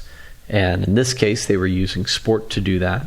And in the case of, as it appears to be, in our election process, they were using, fake news and ads and all sorts of other methods of infiltrating our society to try to help assist the current administration to be elected, at least is what is being alleged.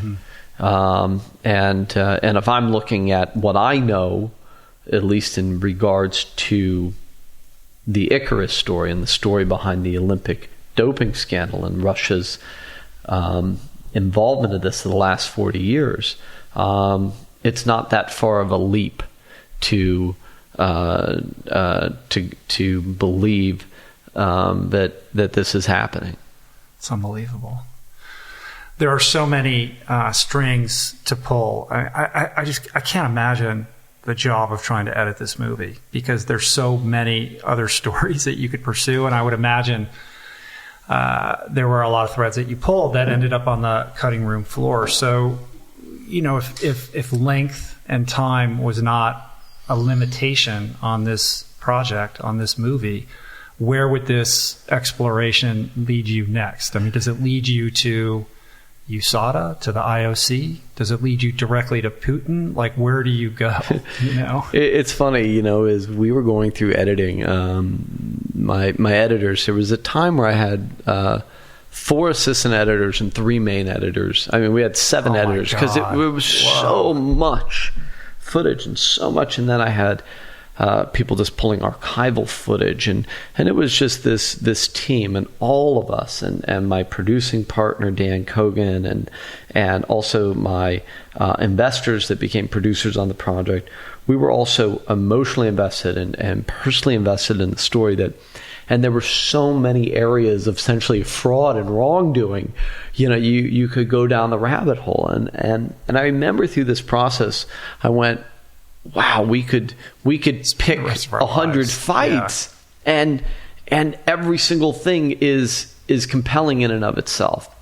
And I remember that we went through everything from, in the beginning of the film, where I was going to, as part of my journey, show how the National Football League, how the testing system in the NFL is a joke, and how it's basically been put together by the players' union and the owners' union to essentially create a system that appears that there's anti-doping in the NFL, while essentially all these guys are just allowed to do whatever they want to do, and no one cares. Right, and no one cares anyway. And I was going to explore how basketball essentially doesn't even have any anti-doping system, and anytime any basketball is questioned about that, they go to the layers, the levels of abuse within the NBA and all these other social problems. So I was going to initially explore, and how tennis, and I could go on and on and on about all these different sports and federations, how their systems are highly inadequate. So there was that story that I realized essentially had to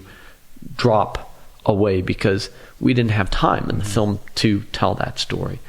There was the story of WADA, where I could have went deep into the rabbit hole of that, where WADA had been receiving information for 4 years from the initial Russian whistleblowers, Vitalia and Yulia Stepanov, who had been going to WADA telling them, hey, there's a state-sponsored program in Russia, and WADA doesn't do anything about it for years. And I mean, even the scene in the movie, though, when you're there and you're like, here it all is, and they're kind of like, okay, like, what are we supposed to do? Exactly.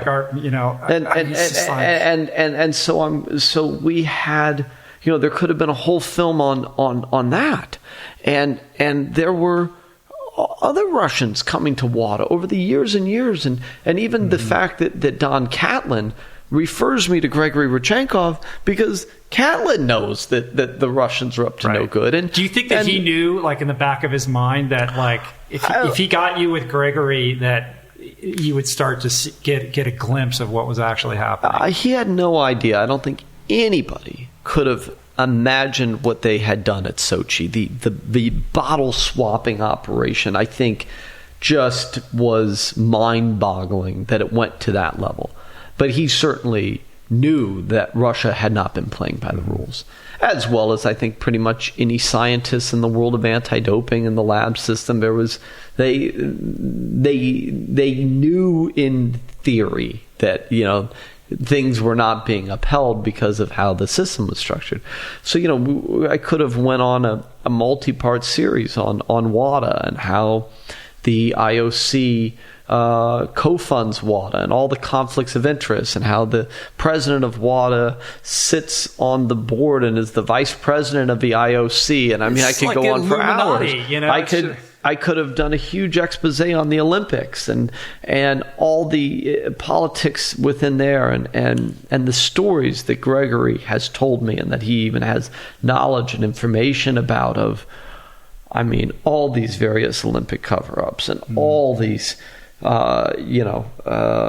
problems within that organization. I could have went down that rabbit hole, but ultimately, the story that needed to be told, and the film for me was not going to be a multi-part series. It wasn't going to be an exploratory expose on all the injustices in the sporting world.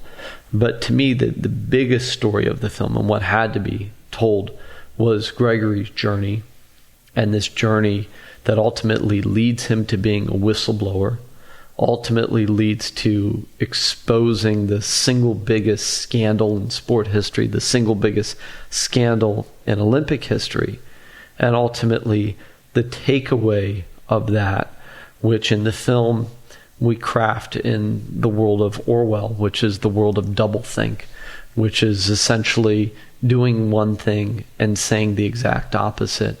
And that was essentially Gregory's life and everything that's been going on within the larger sporting world of saying that you're upholding integrity and values in clean sport while doing nothing about actually doing that, or presenting, a test that is the anti-doping test, while at the same time you've developed the anti-venom to the test.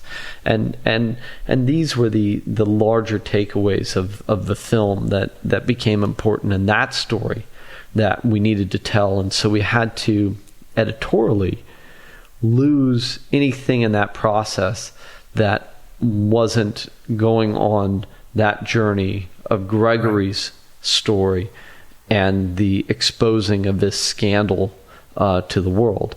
And so there was so much that is on the cutting room floor that I guess could make myriads of series. Yeah, of course. Well, I mean, Gregory is the ultimate cipher because he's so likable and you can connect with him, and people, the audience, I think, can connect with your relationship with him.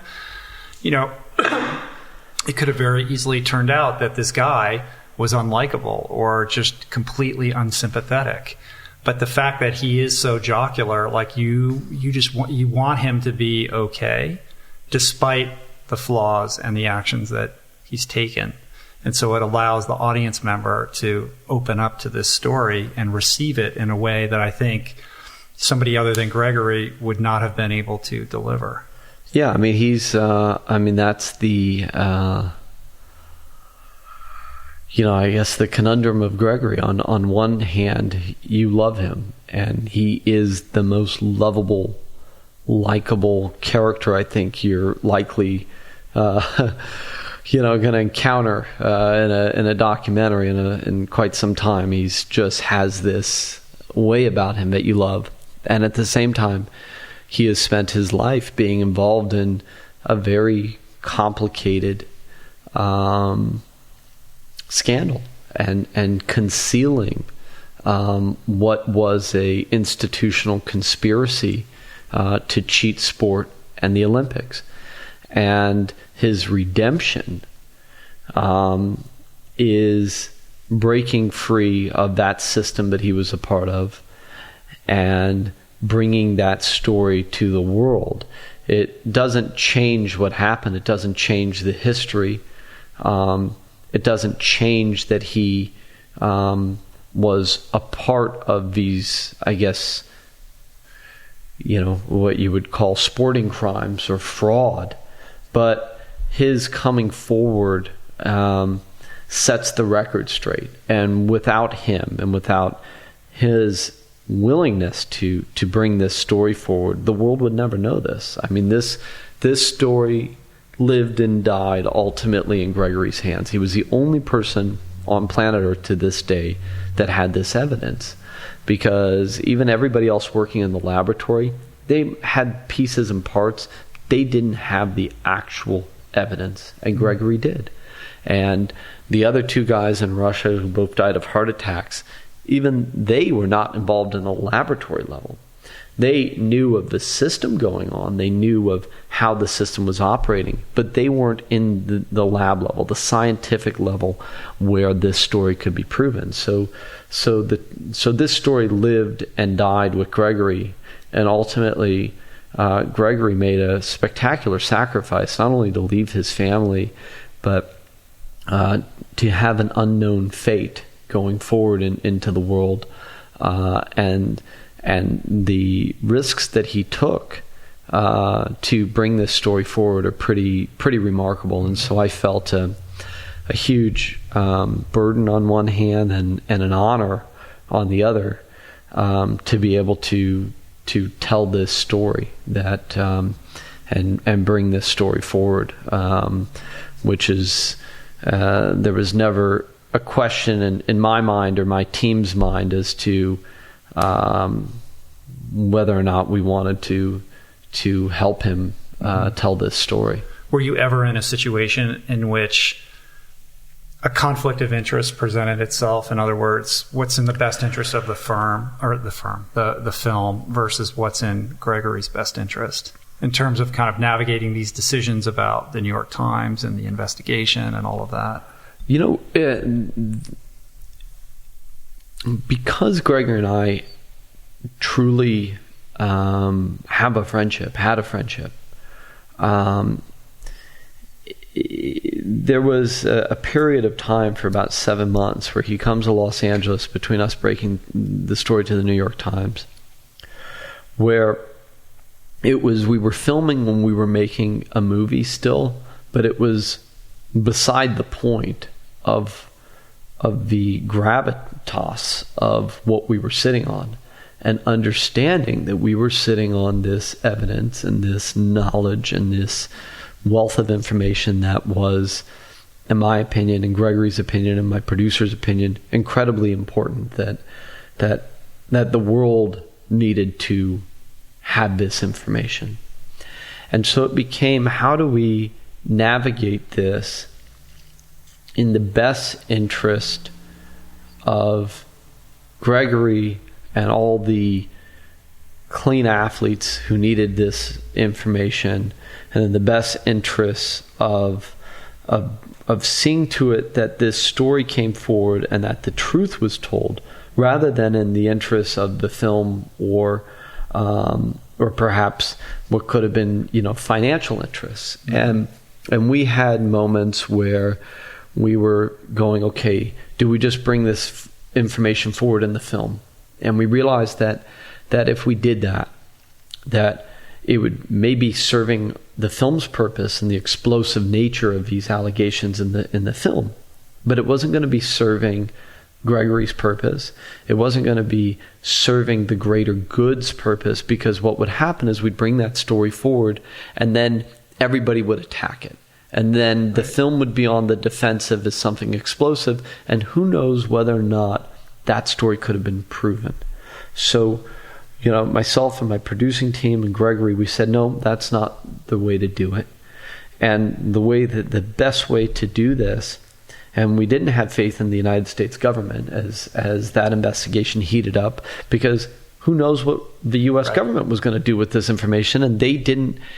What were they going to do with it? They didn't have international jurisdiction to be able to go retest urine samples that are being held by the Olympics.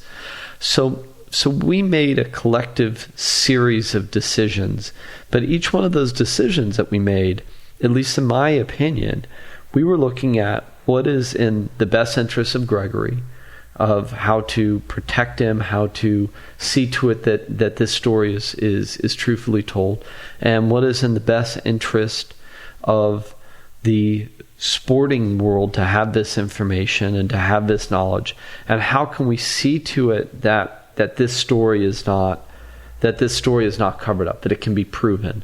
And so by going to the New York Times, we were essentially allowing this story that was a blessing and a burden to leave our control, and to allow the authorities who could truly investigate this and prove this to take over.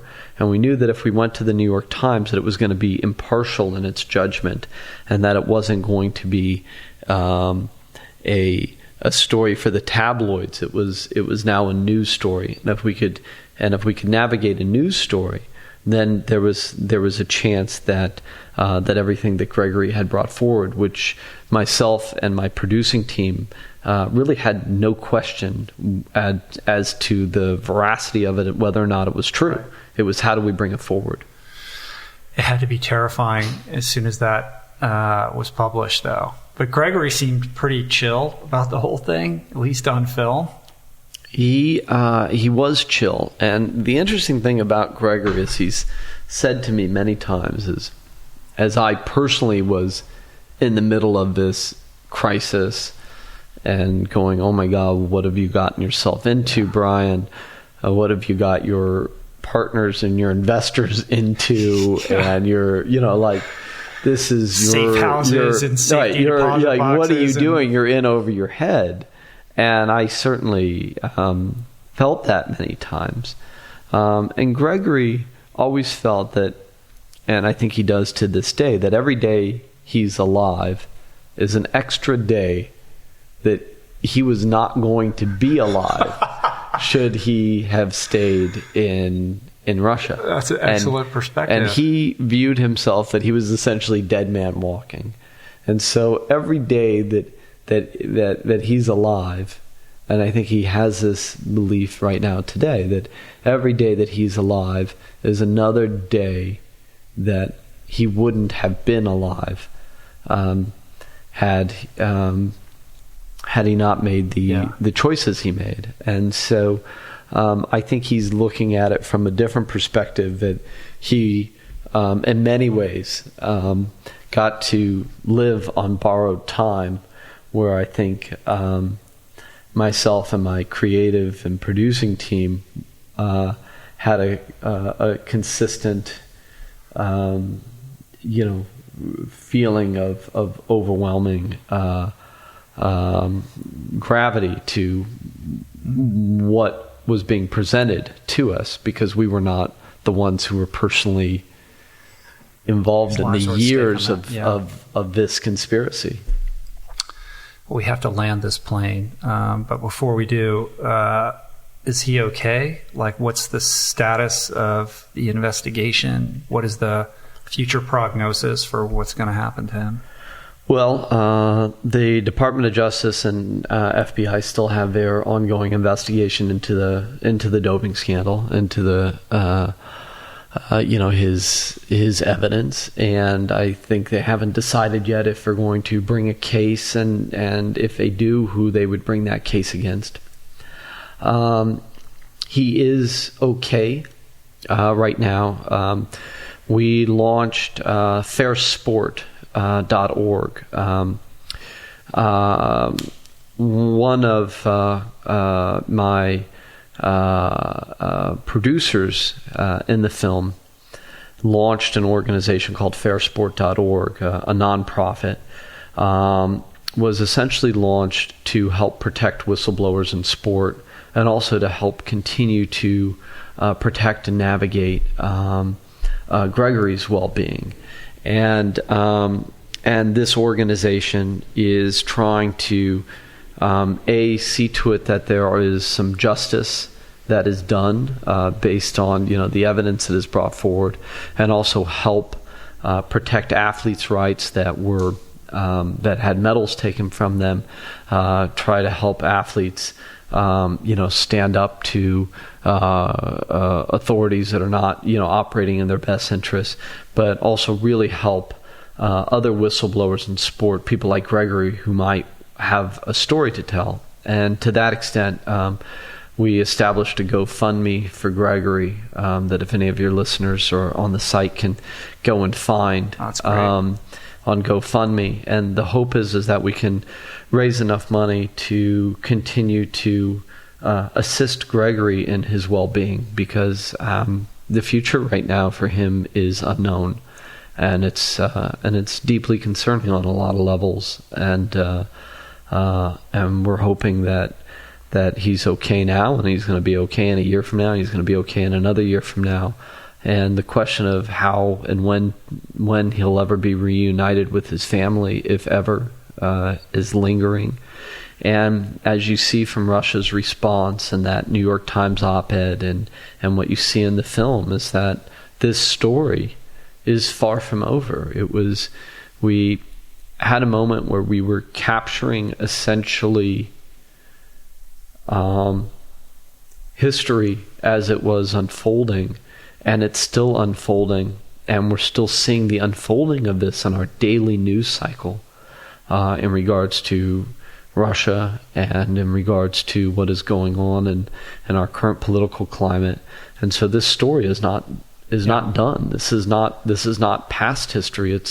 It was unfolding history, current history, and now future history as to what will happen for sport in the Olympic and the Olympic movement, what it will happen to Gregory and his life and his livelihood and his family and his well-being, and what our country and other countries of the world are going to essentially tolerate or not tolerate from our leaders, and whether or not we're going to allow this continual cycle of fake news and Orwellian doublethink 1984 thinking to perpetuate our society and to continue, and whether or not we're going to take action against that. On that note, you went to Congress, right, and spoke. So what was that like, and how does that have you feeling in the wake of that? Does it make you optimistic that we can have that discussion and create change, or no?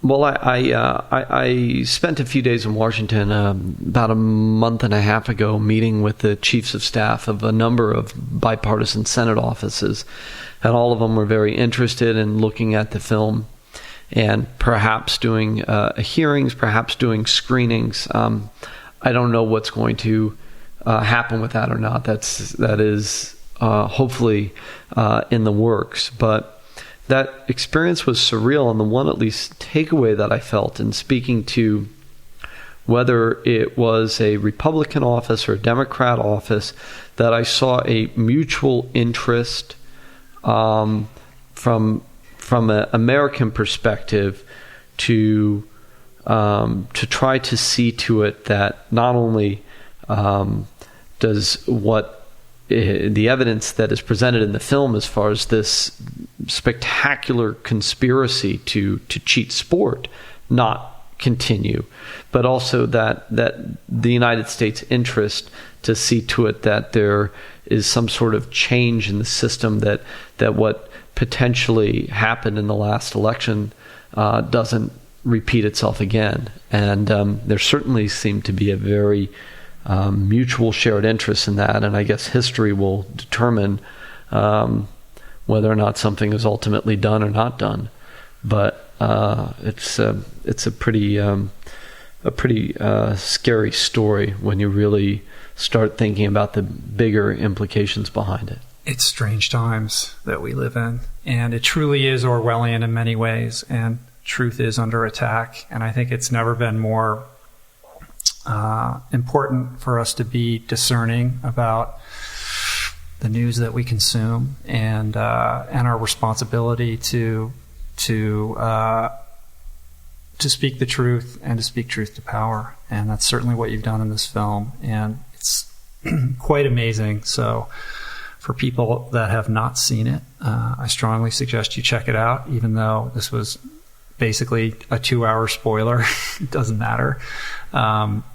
It's really quite something, man. So thank you for making the movie, and I'm wishing Gregory well, and I'm wishing your journey well, and I hope that you make more movies in this vein. Yeah, I appreciate it. I hope the film Icarus is currently streaming on Netflix, so you can find it. And I'm looking at other projects right now in the documentary space to take this knowledge that I've had and this experience and expand upon that into other subjects in the documentary space, because I what is really cool, I think, about documentary and amazing is that as a filmmaker, you can set out on a journey and you ultimately don't know where it's going to lead to. And creatively, you have the power to craft anything you want because it's an unscripted format, which opens up the world of possibilities.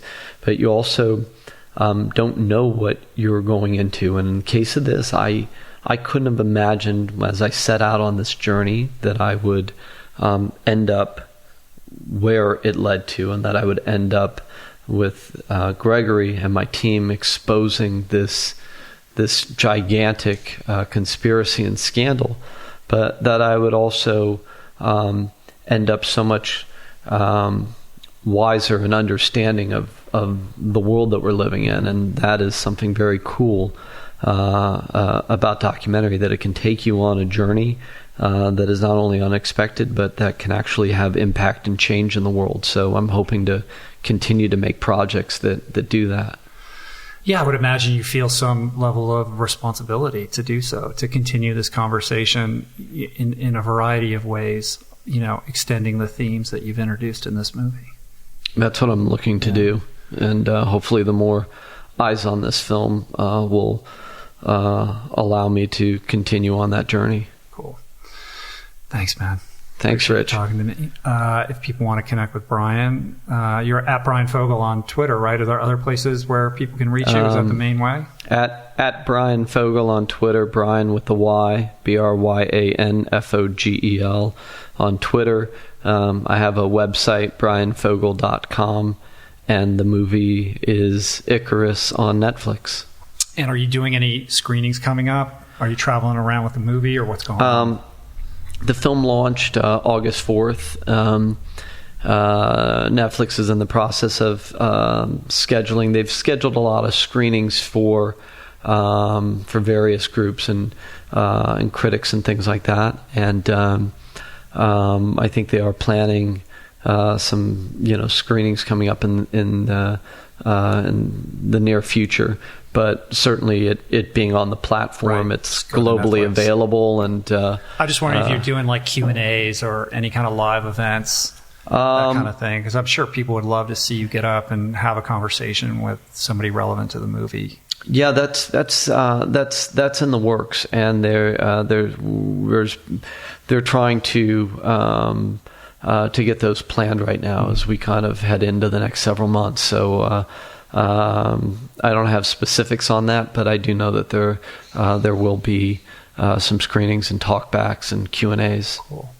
Are there going to be any akin to the DVD extras? Like there's so much footage you're sitting on. I would imagine there's all kinds of other stories that you could tell that are relevant. You could probably spend the next couple of years working on that. I would imagine. Yeah. But I would love to see some of the stuff that you had to cut for time. Oh, there was so much. I mean, because in the like I interviewed guys like Alex Gibney, the documentary filmmaker, right, wow, who did the Armstrong lie, who's just brilliant, and the interview that I shot with him was so compelling. I interviewed Victor Conti, I interviewed Tyler Hamilton and Timmy Duggan, and I interviewed all these other scientists in Europe and sporting officials. And so, yeah, I mean, the amount of footage that I compiled is pretty vast, and 97% of it didn't make it into the film. So, yeah, that could, I guess, be an addendum that could be the ongoing docu-series. All right, well, I'm going to sit here and hold my breath until you do that. All right, man. Good talking to you. Thank you. Thanks, Rich. Peace. Let's.